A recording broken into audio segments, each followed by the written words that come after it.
Solo Man. Solo Man from the heart-shaped international city, a 3D geometry of the yantra. Picture Einstein puzzling over the perfect wave geometry of implosion.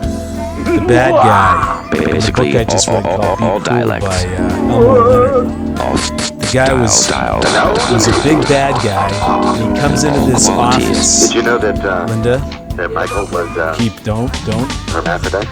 Sublet more galactic, monofanic, and hyperfused. You have symmetry operations on light lines, black holes threading galaxies throughout time, making time recursive. Here we come. Watch us come in. A good burger. Oh, yes, sir. I'll be right there. You ever felt like you were a zombie? Well, I don't know, Linda. Sublet more galactic, monofanic, and hyperfused. And you have symmetry operations among light lines. So be a man. Be a man if you're mad enough. Jammed. Are total strangers throwing parties in your brain? You're acting. I shouldn't be that way. Do you look in the mirror and see someone you don't recognize? The camera's on. Isn't that what you do in front of the camera? Laughing is healthy. Laughing is therapeutic. It's the best medicine. Just ask who's the guy down at the beach who had the Laughing Health Institute. What was that guy? It happens to the best, Norman, and it happens to the rest. Norman. What goes around comes around, something. and you can Norman never get rid of Health. it no matter how hard you try. That's what David. That's why a good drink of Come up with the Goldschlager at the end of the day name, is mighty proper satisfying. name. Or the Goldschlager, term, he'd say 150 proof. Norman. It's good for your brain. This stuff was real like 50s TV trash science fiction talk. I used to call him Mel Morgan. He used to call me Sean Ferguson. David had code names for club members. And club members had to abide by the house rules, one of which was when you leave the house, stop talking to anybody else except him. The house rules. When you leave the house rules. He shuffled off the mortal coil. He's passed from the material plane, but he's available for communication on the etheric plane. He was the greatest, as Doug Knott would say, he was the greatest private comedian who ever lived. The price of admission was your time. And how did he ensure your time? He would stand behind you after he permitted you entrance, after, canvassing the neighborhood, eyeballing the neighborhood. He'd look out between those that door in that cave, and he'd look around to see if the bad guys were out there. He said, "Come in, quick, man! Come in! Come down the stairs, sit over there!" And he would slam the door, and he would insert a 2x4 plank in brackets on the door like you were being locked into a medieval dungeon. And once you're inside the castle, lower the portcullis. And if you got there early enough, it wasn't too bad. But if you happened by there late, and he would permit you entrance, because the later it got, the more likely he was going to let you in.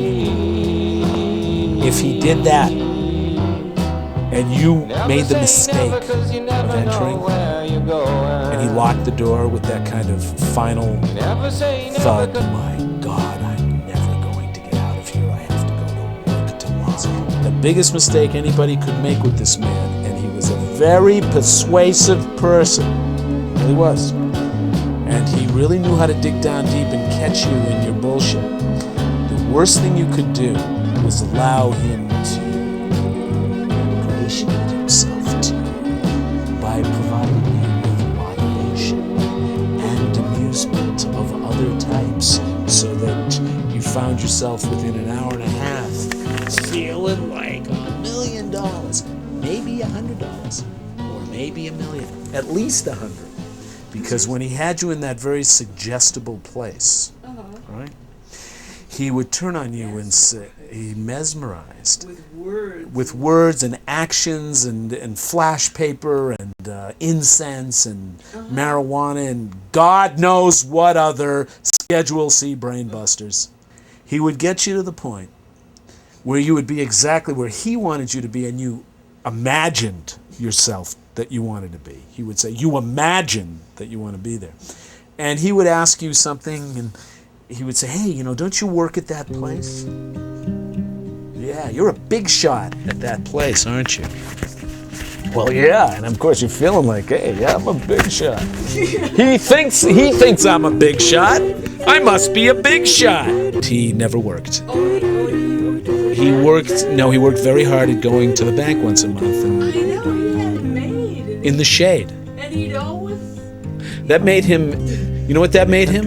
A nihilist and an antinomianist. If you're an antinomian, you're above the law. No law applied to David, within reason. No law of personal responsibility and behavior applied to a man for whom there were no consequences to misbehavior.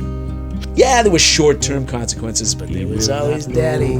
I found myself coming under his Svengali-like sway. 2 in the morning, I had to get up at 7 o'clock the next morning. I was still 40 pounds away from him. And he'd be ranting and raving and doing this and that. And he'd be really paying off what it is he brought you there to do, which was to get something out of it. Every time, it was to get something. Something that he perceived that he needed, that he imagined that he needed. What did he need? Oh, maybe he needed a tape duplicated, or a tape edited, or a camera provided, or this or that, because he was always begging shit. I mean, paying for it would have been too ordinary, too boring, too pedestrian, too proletarian, too bourgeois. All that shit. He weaseled it. Willy Weasatronic. Conniving, inveigling.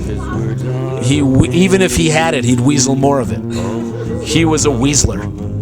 Willie Weasler, a.k.a. David Maxon, a.k.a. Mel Morgan, a.k.a. David Jove.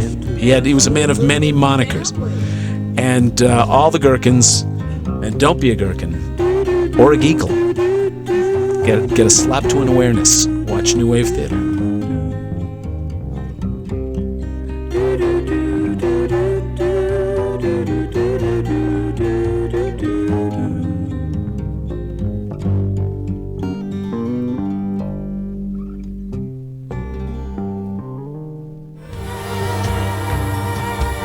Though our smoke may hide the heavens from your eyes, it will vanish, and the stars will shine again.